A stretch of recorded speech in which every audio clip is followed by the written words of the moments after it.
안녕하세요. 자신만만 적용대조사 강사 김숙입니다.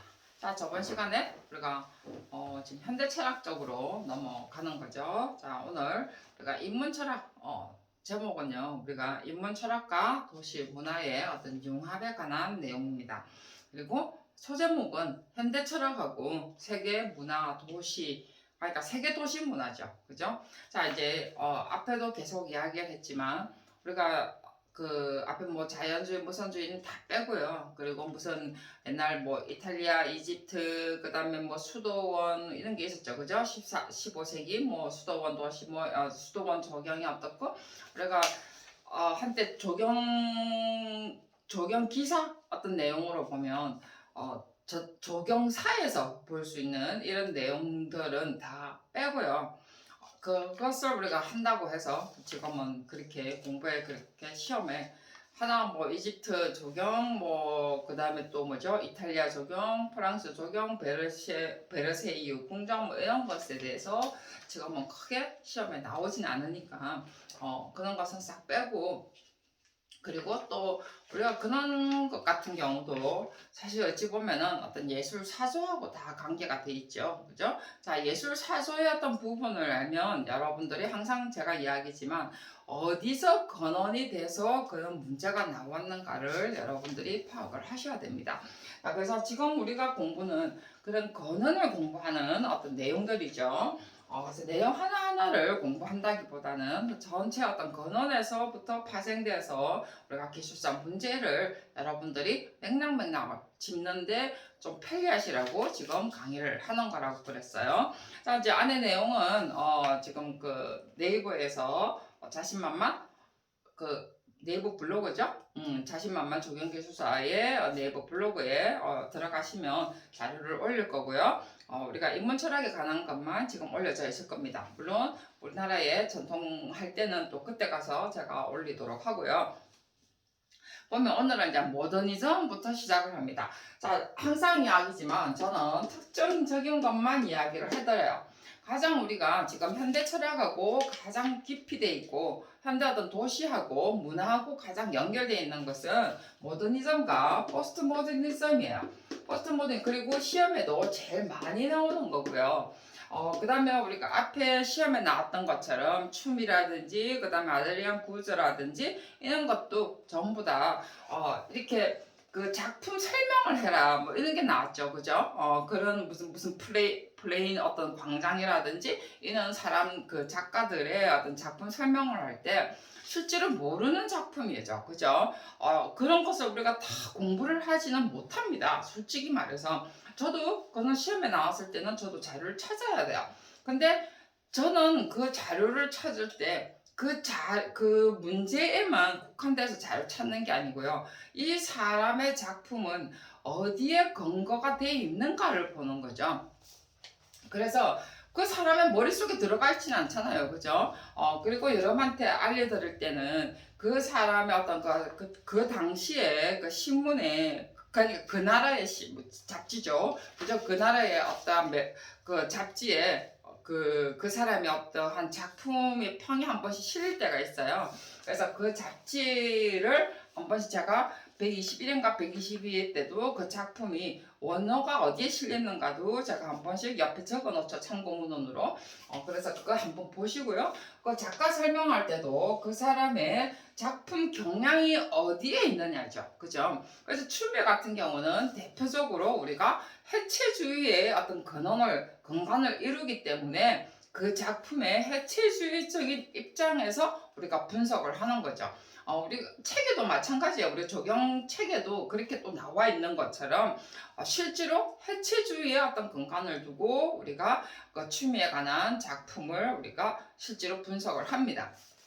그래서 우리가 작품을 그 분석을 하기 위해서 이런 부분들을 알아야 된다는 거죠. 도시도 마찬가지야 실제로. 그래서 이제 모더니즘과 포스트 모더니즘 뒤에 보면은 이것은 또 차이점도 나와 있는 것처럼 해체주의는 또 포스트 모더니즘에 우리가 해체주의는 모더니즘과 포스트 모더니즘 딱 어찌 보면 중간에 좀 걸쳐져 있어요. 자, 해체주의라는 것과 지금 뭐 모더니즘하고 해체주의하고는 우리가 좀 의미가 틀리죠. 이거는 어찌 보면은 큰 흐름 속에 어떠한 예술의 어떤 광경이라면 그 사이에 우리가 인상파 뭐 이렇게 인상주의 뭐 그런 거 자연주의 생태주의 이런 것은 그 안에 들어와 있죠. 그죠? 자, 그러기 때문에 우리가 이게 모더니즘이다 포스트 모더니즘이다 라고 지금 딱 말할 수는 없어요.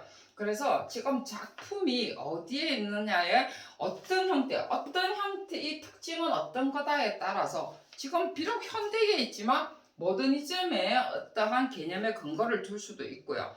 그 다음에 내가 어떤 작품이 뭐 어떤 자연주의나 이런 것 같은데 포스트 모더니즘에 근거를 두는 경우도 있다는 거죠. 그죠?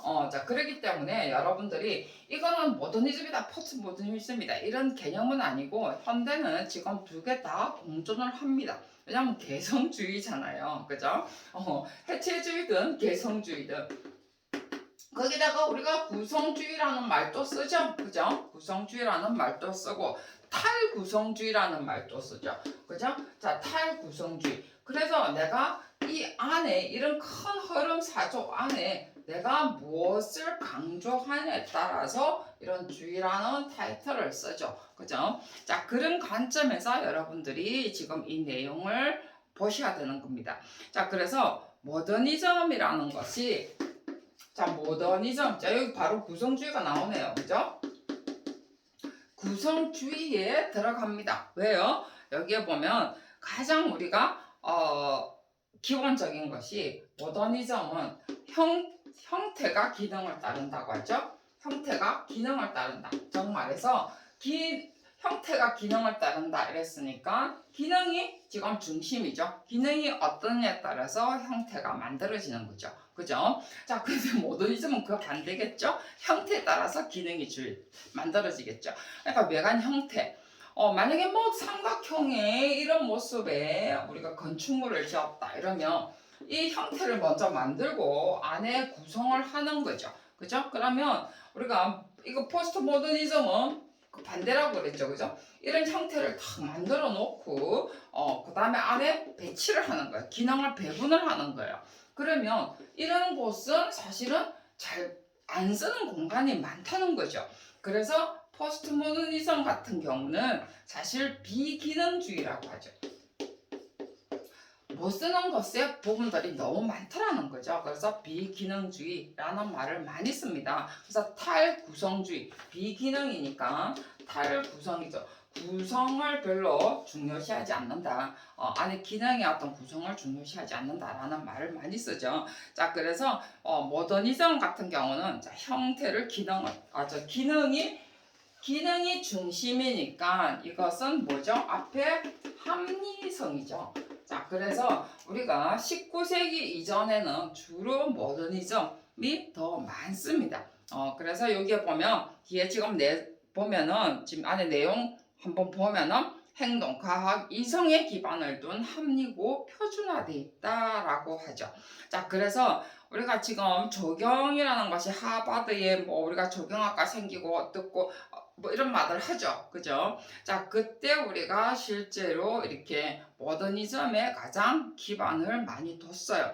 로렌스 헬프린 같은 경우는 우리가 포스트 모더니즘이라기보다는 모더니즘 쪽에 더 가깝죠. 그죠? 우리가 실제로 그 로렌스 헬프린의 어떤 작품을 보면은요, 굉장히 기능을 많이 따랐어요. 그래서 그 당시에 어떤 도시에 조경을 할 때는 굉장히 정말 딱딱 정해져 있는 이런 느낌. 그래서 이런 굉장히 뭐라고 그럴까? 작품 자체가 굉장히 기능에 정말로 많이 따라 합리적인 부분에 좀 과학적이고 그죠? 합리적이고 뭔가 딱 균형이 잘 맞는 듯한 이런 느낌이 진짜 많이 들어요. 그래서 우리가 이런 형태를 가지고 있다. 그래서 앞에 우리가 아드리안 구조 같은 경우는 우리가 모더니즘적인 개념도 있지만 거기다가 재료라든지 이런 것을 가지고 포스트 모더니즘을 조금 따르죠. 그래서 우리가 아드리안 구조의 작품을 보면서 실제로 우리가 모더니즘의 그 작품이 어떻느냐의 어떤 그 각각의 뭐 그 작품을 다 설명하는 것이 아니고 이 사람이 모더니즘이냐 포스트 모더니즘에 따라서 모더니즘의 특징을 설명을 해준다든지 아니면은 그 사람의 포스트 모더니즘 중에서도 해체주의의 개념이나 탈구성주의냐에 따라서 그 작품에 맞춰서 이런 탈구성주의나 해체주의 쪽으로 설명을 맞춰서 해준다는 거죠. 거기에 강한 어떤 개념들이 들어가 있기 때문에 그래요. 그래서 우리가 지금 모더니즘 같은 경우는 이렇게 지금 간결한다든지 합리적이라든지 재료도 마찬가지겠죠. 그러면 그래서 우리가 가장 기본적인 모더니즘은 앞에 구성면에서는 가장 합리성을 많이 띄고 있고 재료도 기본적으로 간결한 재료를 많이 썼다는 거죠. 자, 그 다음에 이제 포스트 모더니즘 같은 경우는요, 가장 또 중요한 것은 풍부함이다. 풍부함. 자, 근데 무엇의 풍부함이냐는 거죠. 그죠? 여러분이 볼 때는 막 재료가 많이 있고, 뭐가 많고, 다양하고, 이게 풍부함이 아니고요. 사상이 풍부하다는 거죠. 자, 우리가 지금 저번에 시험에 뭐가 나왔느냐 하면, 현대 조경이 포스트 모더니즘인가 어떤 모더니즘인가 입장에서 여러분들이 설명하시오라는 부분들이 나왔습니다. 자, 그러면 여러분들이 지금 설명을 할 때 구성적인 면에서 설명을 할 경우도 있고 재료적인 면에서도 생각을 할 수도 있고 그 다음에 앞에 이야기했던 것처럼 구성적이냐 재료적이냐 아니면 어떤 사고적인 철학적인 면이냐 이런 것에서 지금 답을 여러분들이 맥락을 맞춰서 써야 된다는 거죠. 그럼 현대 철학을 여러분이 모더니즘일 수도 있고 그 다음에 포스트 모더니즘일 수도 있습니다. 어디로 접근하느냐가 중요한 거죠. 그죠? 왜냐하면 두 개 다가 사실은 지금 다 현대 어떤 조경에 들어가고 현대의 어떤 도시 계획에 두 개 다가 들어가죠. 왜냐하면 계획가가 어떤 사조에 지금 들어와 있느냐 생각 자체가 그죠? 나는 지금 비록 현대에 있지만 21세기에 있지만 간결함이 좋더라 라고 하면 모더니즘 쪽으로 계획을 할 거고 아주 구성의 다양과 재료의 다양성이라든지 철학의 어떤 다양성 서양과 동서양을 융합해서 넣겠다 이러면 포스트 모더니즘 쪽으로 더 가깝다는 거겠죠.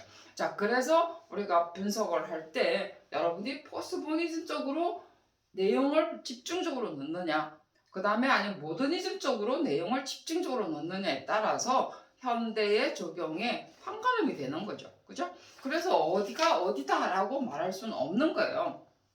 그러면 뒤에 나중에 스마트 시티나 어떤 도시 융합 IT 같은 경우는 포스트 모더니즘인지 모더니즘인지 이런 것을 여러분들이 생각을 해보면 되겠죠. 그죠? 자, 이제 그래서 우리가 포스트 모더니즘의 어떤 특징을 조금 더 보고 넘어갈게요.